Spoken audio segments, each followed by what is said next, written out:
Alhamdulillah kita dapat bertemu kembali di rancangan Tanyalah Ustaz secara langsung di TV9 membicarakan persoalan isu-isu perbankan Islam.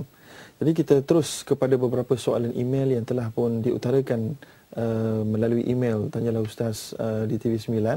Jadi soalan yang pertama iaitulah berkait dengan Assalamualaikum Ustaz, saya ingin bertanya soalan ringkas, apakah benar wang kertas juga tergolong dalam riba? Saya agak keliru dalam hal ini, minta penjelasan. Jadi soalan yang sangat baik, wang kertas yang juga banyak disebutkan, banyak diwar-warkan bahawa wang kertas ini adalah riba. Lalu apabila perbankan Islam menggunakan wang kertas, mereka juga sebenarnya adalah menyokong sistem riba, dan kerana itu mereka tidak Islam sama sekali walaupun nama mereka dinamakan nama yang Islam. Itu adalah dakwaan-dakwaan, kenyataan-kenyataan yang diwar-warkan kepada awam yang menyebabkan ramai di antara orang awam mencari-cari jawapan. Lalu saya kira soalan ini mewakili banyak soalan-soalan mereka di luar sana. Jawapan yang saya kira mampu saya berikan sebagai respons yang pertama sekali, memang benar kita mengakui bahawa pada zaman Nabi SAW, pada ketika itu tidak ada wang yang khusus dikeluarkan oleh Nabi SAW, kerajaan Islam pada ketika itu. Maka oleh kerana itu Nabi SAW melihat apakah dia wang yang ada dipakai di sekeliling dunia pada ketika itu. Maka pada ketika itu wang yang digunakan sebagai wang harian adalah daripada Parsi, iaitulah wang dinar ataupun wang emas dan perak. Ya, maka Nabi SAW melihat inilah wang yang paling raijah dalam bahasa Arab, yang paling luas sekali penggunaannya dan pengiktirafannya. Maka Rasulullah SAW mengiktiraf penggunaan wang kertas itu, wang emas itu, tetapi dengan syarat-syarat yang akan kita bincangkan insya-Allah dalam, kalau tidak hari ini, besok ataupun lusa insya-Allah. Cuma kita kembali kepada wang kertas. Oleh kerana itu adalah asal usul berkenaan wang kertas. Kita nak sebutkan wang kertas memang benar dikeluarkan oleh mereka yang bukan Islam ataupun pihak-pihak perbankan konvensional yang sentiasa kapitalis yang inginkan keuntungan terhadap wang yang mereka cetak. Yang pertama, wang kertas memang tidak mempunyai nilai tersendiri seumpama emas.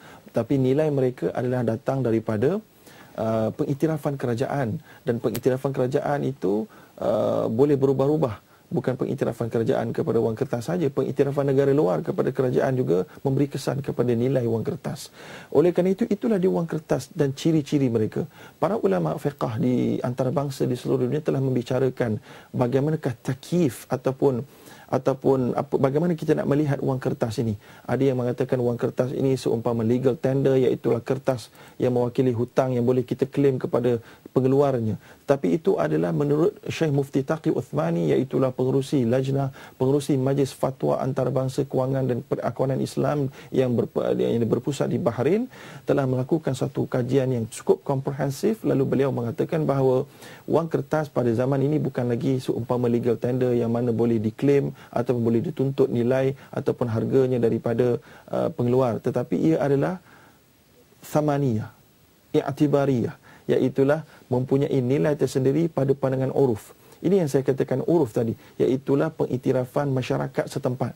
Bila mana masyarakat setempat, sama ada kita suka atau tidak suka, telah pun mengambilnya sebagai mata wang yang digunakan dan disekelit di seluruh dunia, maka kita hari ini, yang pertama, kita memang nak yang ideal. Yang ideal kita inginkan mata wang yang punya nilai tersendiri, iaitulah emas. Tetapi apabila ia tiada di pasaran, maka para ulama terpaksa dan perlu memberi keputusan tentang apa yang ada di depan mata. Walaupun ia mungkin kurang preference, mungkin kurang sempurna, walau bagaimanapun kita perlu memberikan fatwa, kerana di luar sana yang ada dalam transaksi keuangan hanyalah wang kertas. Maka atas pembincangan para ulama, kerana diterima oleh uruf wang kertas mempunyai nilai, pada ketika itu ia telah pun menjadi mata wang. Ini juga sebenarnya telah diiktiraf oleh Imam Syafi'i. Sebagaimana Imam Syafi'i pernah menguraikan bahawa al-fulus, iaitulah fulus ini adalah wang yang dibuat daripada benda-benda ataupun logam-logam yang tidak berharga, ya, dan bukan emas dan perak, sebagai wang untuk pembelian barang-barang kecil-kecil. Maka Imam Syafi'i mengatakan al-fulus la takunu thamanan illa bi syart, iaitulah al-fulus, iaitulah benda-benda yang tidak berharga ini, dia tidak akan jadi mata wang kecuali dengan syarat. Syarat apa? Syarat pengiktirafan, dan uruf itu mengiktiraf dia sebagai mempunyai harga. Ya, jadi demikian juga pandangan daripada Imam Muhammad Al-Hasan Al-Syaibani, iaitulah seorang anak murid utama Imam Abu Hanifah. Beliau mengatakan al-fulusu ra'ijah athman, iaitulah perkara yang apa saja fulus ke, fulus ni adalah benda-benda logam yang tidak berharga ini, tapi bila mana dia telah pun disandarkan sebagai mata wang dan di ra'ijah, iaitulah dia telah pun di-circulate, distribute dalam sebuah negara dengan cukup banyak dan digunakan harian, ketika itu dia menjadi mata wang. Jadi demikian juga disebutkan oleh Imam As-Sarakhsi, demikian juga disebutkan oleh Imam Malik bin Anas, yang mana Imam Malik berkata, "Lau anna an-nasa ajadhu bainahum al-julud hatta takunu sikatan wa 'ain, la karahtuha an tuba' bil-dhahab wal-wariq nazratan." Iaitulah dalam kitab beliau Al-Mudawwanah Al-Kubra. Imam Malik berkata, kalaulah manusia mengambil kulit-kulit binatang yang tidak begitu punya harga pada ketika itu. Zaman kita kulit ada harga, nak buat beg tangan, buat kasut, tapi zaman itu tidak begitu banyak harganya, ya. Maka kalau kita mengambil, Imam Malik kata, kalau kita mengambil kulit-kulit ini dan dijadikan batu wang, maka aku, kata Imam Malik, akan mengharamkan untuk dijual emas dan perak dengan kulit-kulit ini secara tangguh. Membuktikan bahawa Imam Malik mengatakan menurut pandangan Islam tidak ada masalah untuk kita iktiraf selain daripada emas dan perak sebagai mata wang kalau itu dah telah diterima oleh masyarakat tersebut. Sama ada penerimaan itu di atas kejahilan masyarakat tersebut ataupun jauhnya masyarakat tersebut daripada Islam, tapi based on hakikat dan realiti. Maka realiti hari ini kita dikuasai oleh perbankan konvensional. Seluruh dunia perbankan konvensional sangat besar dan menguasai seluruhnya. Kalau kita ingin mengeluarkan diri kita tidak mahu mengiktiraf wang kertas, kita terpaksa pergi ke planet yang lain selain daripada planet bumi. Maka itu adalah satu fatwa yang tidak jejak di atas muka bumi. Lalu ketika itu, hukum untuk penggunaan wang kertas tidak memberikan kesan sangat dengan syarat. Bukan tidak ada syarat, ada syarat. Sebagaimana kalau saya buat satu analogi, ada satu orang ataupun sebuah negara yang merompak bank, merompak kerja sebuah negara tersebut, merompak duit daripada negara lain dengan menyerang negara lain dan merompak daripada negara lain. Ahli dalam masyarakat dan negara tersebut tidak terlibat di dalam penyerangan kepada negara lain. Sebagai contoh, ya, semua harta-harta di negara lain itu telah pun diambil oleh pemimpin negara tersebut. Maka pemimpin negara tersebut selepas dirompak wang daripada negara sebelah, negara jiran, maka mereka pun menggunakan wang rompakan itu di dalam negara.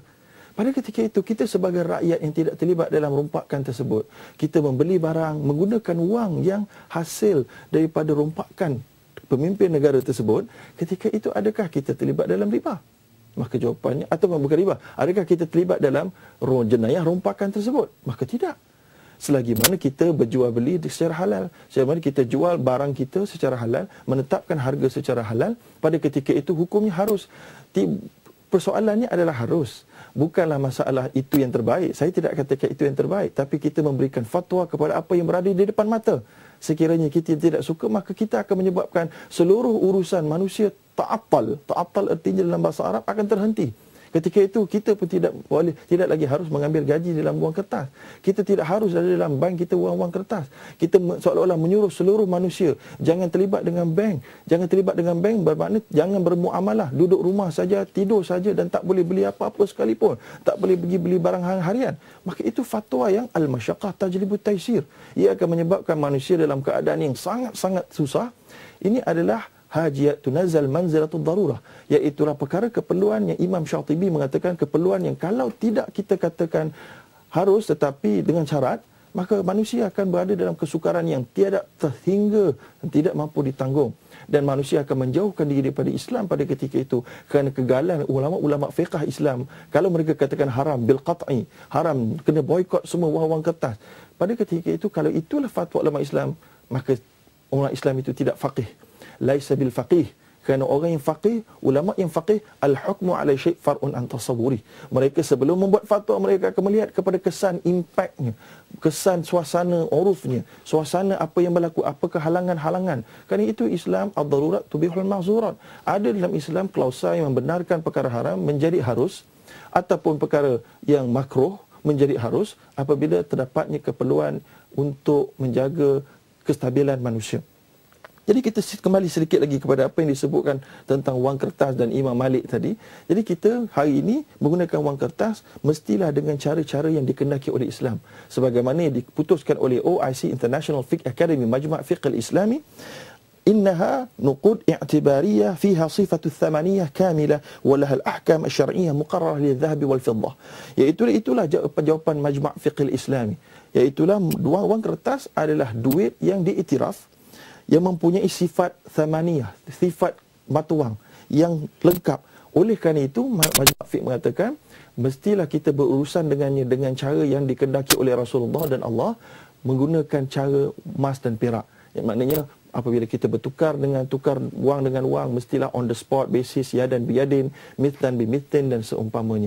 Itu adalah syarat. Oleh kerana itu, wang kertas harus hukumnya, dan tidak yang terbaik, tetapi harus hukumnya dengan syarat kita menggunakannya menurut undang yang Nabi telah gariskan ketika kita bertransaksi dengan emas dan perak.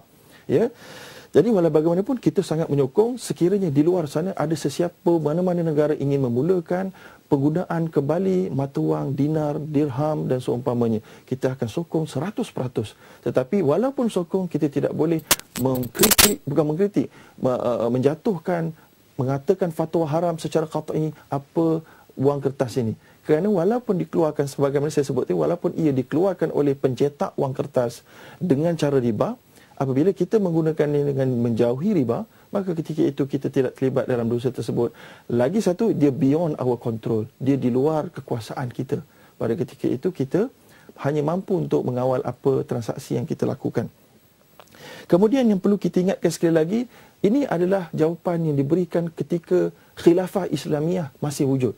Ini adalah jawapan diberikan oleh Imam Malik, yang mana menunjukkan bahawa ada pada zaman khilafah Islamiyah dahulu dijadikan mata wang perkara yang tidak mempunyai intrinsic value yang cukup tinggi.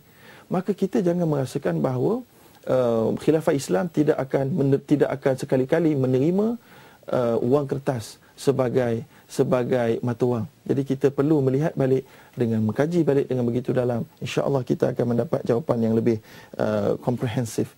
Jadi saya kira insyaAllah kita akan sambung lagi selepas ini dengan lebih lanjut perbincangan tentang sistem yang mencengkam perbankan dan kewangan Islam dan bagaimanakah pandangan para ulama tentang ini. InsyaAllah kita akan kembali selepas ini.